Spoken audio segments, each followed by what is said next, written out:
এক শিশু প্রতিদিন তার বারান্দায় ছোট ছোট পাখিদের জন্য দানা রাখত। পাখিরা আসতো, খেত, উড়ে যেত। এটা ছিল তার ভালোবাসার ছোট রীতি। দিন যায়, শিশু বড় হলো। একদিন সে ভাবল, কেন না পাখিটিকে ফাঁদে ধরে রাখা যাক। তার নিজের হাতে বানানো ফাঁদে পাখি চলে আসে।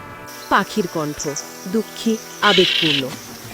তুমি কি সত্যিই ভালোবাসছিলে আমাকে, নাকি আমাকে বন্দি করার জন্য দানা দিয়েছিলে? যদি ভালোবাসা সত্যি হয়, আমাকে মুক্তি দাও। শিশু চুপ করে থাকলো। হঠাৎ তার চোখে পানি এলো। সে বুঝল, ভালোবাসা কখনো জবরদস্তি বা প্রতারণা হতে পারে না। খাঁচা থেকে পাখি ছেড়ে দিল, পাখি উড়ে গেল এবং শিশু শিখল সবচেয়ে বড় শিক্ষা, ভালোবাসা মানে স্বাধীনতা দেওয়া।